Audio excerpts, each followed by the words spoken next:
आपण सगळेजण उपस्थित राहिला मित्र हो. आपल्याला सगळ्यांना माहित आहे सिंधुदुर्ग जिल्हा प्राथमिक शिक्षक सहकारी पतपेढी मर्यादित सिंधुदुर्ग नगरी या संस्थेमध्ये झालेला अपहार, मी पुन्हा पुन्हा अपहारच म्हणणार, कारण अनियमितता हा शब्द मी वापरणार नाही.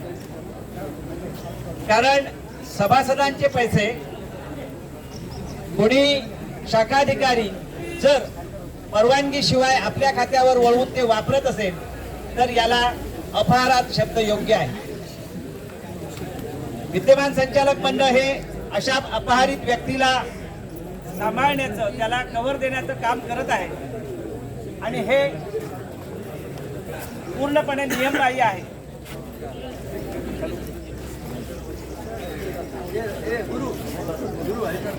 या ठिकाणी वेंगुर्ले तालुका संचालक, शाखाधिकारी, अकाउंटंट आणि सचिव यांच्यासह सगळ्यांवर कारवाईची मागणी आम्ही या आंदोलनाच्या द्वारे करत आहोत. त्याचबरोबर हा अपहार लोकांसमोर मांडण्यासाठी संचालक मंडळाने स्वतः प्रत्येक मालक सभासदाच्या समोर विशेष सभेच्या माध्यमातून गेलं पाहिजे आणि त्या मालक सभासदाला याचा खुलासा दिला पाहिजे. आमची तिसरी मागणी आहे, शाखाधिकाऱ्यासह त्या ठिकाणी काम करणारे अकाउंटंट, सचिव आणि त्यांच्यावर नियंत्रण करणारे सर्व संचालक हे सुद्धा तेवढेच दोषी आहेत. त्यामुळे त्यांना सगळ्यांना या संस्थेमध्ये एक विश्वस्त म्हणून काम करण्याचा अधिकार नाही, त्यांना अपात्र ठरवून या ठिकाणी बाहेर पाठवलं पाहिजे, अशा प्रकारची आमची मागणी आहे. हे संचालक मंडळ तात्काळ बरखास्त झालं पाहिजे. मित्र हो, आजच्या आंदोलनातून आपण व्यक्त होताना या ठिकाणी पूर्ण नेतृत्व करणाऱ्या मंडळीला हाक दिली आणि चॅलेंजही दिलं. तसं मी सुद्धा तुम्हाला चॅलेंज देऊ शकतो की या ठिकाणी जर समजा ही आजची फक्त चळवळ उभी करणं आहे, या चळवळीतून आपण एक मोठी उलाढाल करणार आहोत, निश्चितपणे लढा उभारणार आहोत आणि यासाठी आपण सगळ्यांनी तत्पर राहिलं पाहिजे. आजच्या हजेरीवरच्या सह्या मी तालुक्यातल्या पोहोचणार आहे. कोणत्याही संघटनेचा इथे प्रश्न नाही, परंतु मालक सभासद म्हणून संघटना हे एक मार्ग आहे आणि त्या संघटनेच्या माध्यमातून आपण जोडलेले असतो.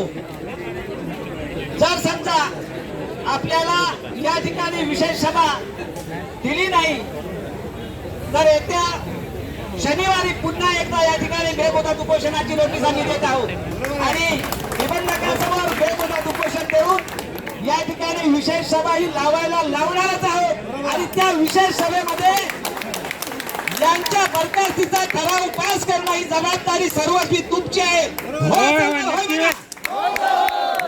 आज मी मोजणार आहे सह्या कोणत्या तालुक्यातून किती लोक आले.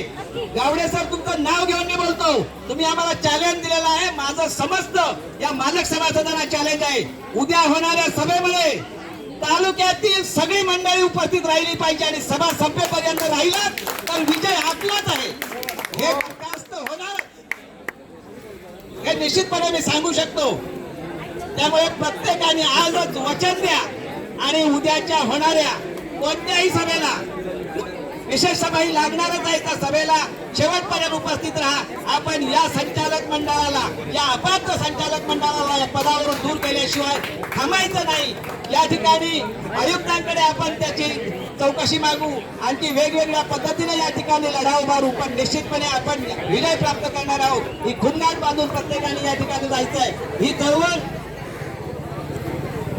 या ठिकाणी ही चळवळ थांबत नाही. आज फक्त केवळ याची प्रसिद्धी होण्यासाठी, कारण संचालक मंडळ खोटे मेसेज लोकांसमोर फेकून हा अपहार नाही अशा प्रकारचं भासवत आहे. हे दादांचं खोटं आहे. अरे अशा प्रकारचे पैसे वापरून परत भरता येतात का सहकारामध्ये? मग द्या, आम्हाला द्या ना. आमची पोरं नोकरीला लागली, धंद्याला लागली, काय भरतो आम्ही.